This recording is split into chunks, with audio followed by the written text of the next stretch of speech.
وادی سوات اپنی قدرتی خوبصورتی، دلکش اور پرفریب نظاروں کے لحاظ سے پاکستان کا ایک حسین ترین خطہ ہے۔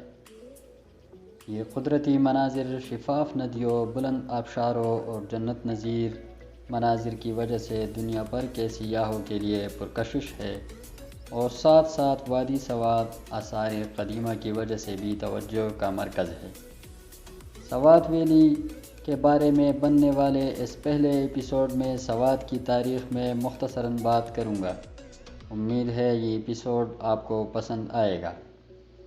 ناظرین، اگر آپ نے ابھی تک ہمارا چینل سبسکرائب نہیں کیا ہے تو مہربانی کر کے سبسکرائب کیجیے اور بیل کے آئیکن پہ کلک کریں تاکہ سوات کے بارے میں آنے والے ایپیسوڈ نمبر 2 کے بارے میں آپ کو بروقت خبر ہو سکے۔ سوات دنیا کے 50 اہم ترین آثار قدیمہ میں سے ایک ہے۔ یہ پارس کے بادشاہ دارا اول کا ایک صوبہ رہ چکا ہے۔ اسے تقریباً 327 قبل مسیح میں سکندر اعظم نے فتح کیا تھا۔ سوات گندھارا تہذیب کے مراکز میں سے بھی ایک مرکز تھا۔ یہ علاقہ ہندوؤں کے لیے بھی ایک مقدس مقام رہا ہے۔ یہ کسی زمانے میں بدھسٹ کے لیے بھی ایک مقدس زمین کی حیثیت رکھتا تھا۔ اس کی زیارت کے لیے تبت، چین اور دوسری جگہوں سے بدھ مت کے پیروکار باقاعدہ طور پر حاضری دینے یہاں آتے تھے۔ ادیانہ سوات کا پرانا نام ہے۔ ادیانہ یعنی سوات کو گندھارا کا حصہ مانا جاتا ہے، لیکن بعض محققین کی رائے میں ادیانہ ایک الگ ریاست تھا۔ سوات کے جنت نظیر ہونے کے علاوہ اس کے بدھ مت کے قدیم آثار بڑے اہمیت کے حامل ہیں۔ خانقاہیں، رہائشی عمارات، بڑے قلعے اور قدیم تہذیب کے آثار آج بھی دنیا کے سیاحوں کی توجہ کا مرکز ہیں۔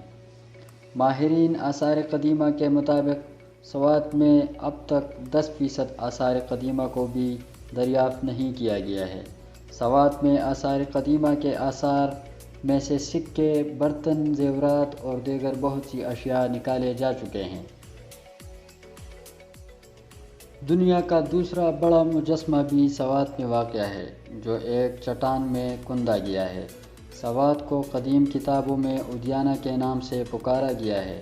ادیانہ کے معنی ہے باغ یا گلستان، جس سے ظاہر ہوتا ہے کہ وادی زمانہ قدیم ہی سے اپنی خوبصورتی کی وجہ سے اہمیت رکھتا ہے۔ دریائے سوات کو قدیم زمانے میں سواستو کے نام سے پکارا جاتا تھا۔ سواستو کے معنی سفید یا شفاف پانی ہے۔ اس نام سے بعد میں سوات کو بھی پکارا جانے لگا، جو بعد میں سواد اور پھر آہستہ آہستہ سوات کہا جانے لگا۔ سکندر اعظم کے حملے کے بعد 304 قبل مسیح میں جب اس کے مشہور جنرل سیلوکس نے ہندوستان پر دوبارہ حملہ کیا تو اس نے سوات، بنیر وغیرہ کے علاقے ہندوستان کے راج چندر گپتا کے حوالے کر دیے۔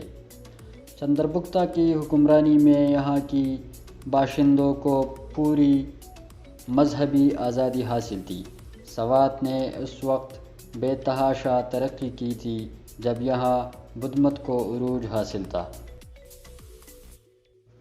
بدھ مت کے جس قدر آثار سوات میں ملے ہیں، اتنے آثار پاکستان کے کسی دوسرے علاقے میں نہیں ملے ہوں گے، جبکہ ان سے کہیں بڑھ کر زمین کے اندر پوشیدہ پڑے ہیں۔ مہاراجہ اشوک کے بعد بدھ مت کا زوال شروع ہوا اور ہندوؤں نے پھر سے سر اٹھا لیا۔ 7ویں صدی عیسوی کے وسط میں ہندوؤں نے ہندو دھرم کی تبلیغ شروع کر لی اور مختلف علاقوں میں اپنی حکمرانیاں قائم کر لیں۔ سوات کے علاقے پر وقتاً فوقتاً اقتدار بدلتے رہے، کبھی بالکل آزادی تو کبھی کسی طاقتور حکمران کے زیر اقتدار رہا، اور بالآخر ہندوؤں نے 10ویں صدی میں یہاں پر اپنا پرچم لہرایا۔ 11ویں صدی کے آغاز میں محمود غزنوی نے ہندوستان پر حملے شروع کیے۔ یہ حملے افغانوں کی لشکر کی مدد سے کی جاتی تھی۔ افغانوں کے لشکر کے سردار پیر خوشحال نے سوات کے بادشاہ ہیرا کو شکست سے دوچار کیا، اور اسی جنگ میں پیر خوشحال خالق حقیقی سے جا ملے۔ پیر خوشحال کا مزار آج بھی سوات کے مشہور گاؤں اوڈی گرام میں موجود ہے۔ اپنی دلکش اور تاریخی اہمیت کے باوجود یہاں کسی کی حکومت زیادہ دیر تک نہیں ٹک سکی، لیکن یہاں بدھسٹ حکومت کا عکس نمایاں ہے۔ اس وقت اس علاقے میں سڑکوں کی جال بچھائی گئی تھی، نئی نئی عمارتیں اور آبادیاں وجود میں لائی گئی تھی، ایک بھرپور سماجی، تہذیبی اور مذہبی زندگی کا آغاز کیا گیا تھا۔ 1516 عیسوی میں مغل بادشاہ ہندوستان پر حملے کی غرض سے افغانستان سے جا رہا تھا۔ وہ جب خیبر پہنچا تو بابر کو ایسے لوگوں سے واسطہ پڑا جو جوانمردی اور بہادری کا مظاہرہ کر کے اپنے علاقے کی تحفظ کے لیے سب کچھ قربان کرنے کو تیار تھے۔ انہوں نے بابر کو اپنے علاقے سے گزر جانے کی اجازت نہیں دی۔ بابر نے بعد میں یوسف زئی قبیلے کے سردار شاہ منصور کی بیٹی بی بی مبارکہ سے شادی کی، اور بعد میں یوسف زئی قبیلے کے بہت سے جنگجو بابر کے لشکر میں شامل ہوئے اور ہندوستان جا کر حملہ کر کے ہندوستان کو فتح کیا۔ بابر کے مرنے کے بعد بادشاہ ہمایون نے سوات کو بزور شمشیر فتح کرنا چاہا، لیکن کامیاب نہ ہو سکا۔ سوات صدیوں سے قبائلی ادوار سے گزرتا رہا، لیکن 1850 عیسوی میں آخوند صاحب سوات سیدو بابا نے سوات اور بنیر کے باشندوں کے مشورے سے ستانہ کے رئیس سید اکبر شاہ کو سوات کا بادشاہ منتخب کیا۔ یہاں شریعت اسلامیہ سے حکومت نے کام شروع کیا۔ اس دوران ہندوستان کی جنگ آزادی 1857 کا آغاز ہوا تو 11 مئی 1857 کو سید اکبر شاہ وفات پا گئے۔ سید اکبر شاہ کے انتقال سے اس حکومت کا بھی خاتمہ ہوا۔ انگریز ہربرٹ ایڈورڈ نے لکھا ہے کہ اگر سوات میں شرعی حکومت اور جنگجو قبائل کا سربراہ سید اکبر شاہ زندہ ہوتا تو 1857 کی جنگ کا نقشہ کچھ اور ہوتا۔ سید اکبر شاہ کے وفات کے بعد سوات ایک بار پھر قبائلی دور میں چلا گیا۔ مغل، دورانی، افغان، سکھ اور انگریزوں نے سوات پر اپنی طاقت آزمائی کی، لیکن ان میں سے کوئی بھی زیادہ دیر تک یہاں پر حکومت کرنے میں کامیاب نہ ہو سکا۔ 1914 عیسوی میں سید عبدالجبار شاہ کو سوات کے ریاست کی باغ دوڑ کی ذمہ داری دی گئی، لیکن قادیانی مسلک سے تعلق رکھنے کی بنیاد پر انہیں معزول کیا گیا، اور 1917 عیسوی میں حضرت عبدالغفور آخوند کی اولاد سے میاں گل عبدالودود نے ایک منظم حکومت کی بنیاد ڈالی۔ برطانیہ نے بھی ان کو ایک منظم حکومت کی بنیاد ڈالنے پر والی کا خطاب دے کر 1926 میں ریاست سوات کا باقاعدہ حکمران تسلیم کر لیا۔ والی سوات نے ریاست میں عدالتیں قائم کی، فوج اور پولیس کا انتظام کیا، ڈاک خانوں کا اجرا ہوا، تجارت کی طرف توجہ دی گئی اور علاقے سے جاہلانہ رسومات کا خاتمہ کیا۔ اس کے ساتھ ساتھ لوگوں کی آپس کی دشمنیوں کا خاتمہ کر لیا۔ والی سوات میاں گل عبدالودود نوابی ریاستوں کے پہلے حکمران تھے جنہوں نے پاکستان کے ساتھ الحاق کا اعلان کیا۔ یہ اعلان انہوں نے اگست 1947 میں ہی کیا تھا۔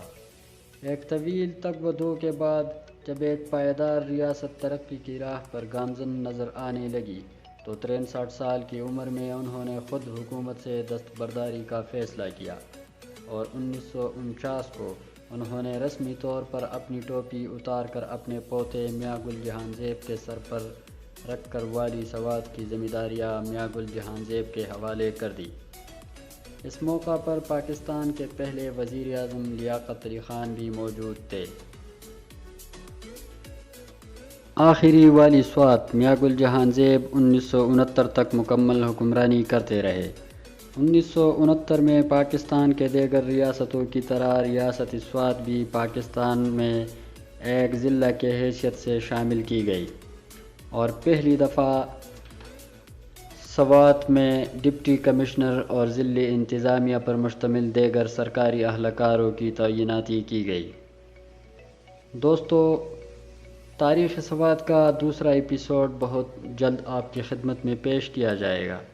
یہ ایپیسوڈ دیکھنے کا بہت شکریہ، امید ہے آپ کو ضرور پسند آیا ہوگا۔ دوسرے ایپیسوڈ کے ساتھ آپ کی خدمت میں حاضر ہوں گا۔ اپنا بہت سا خیال رکھیے گا۔ اللہ حافظ۔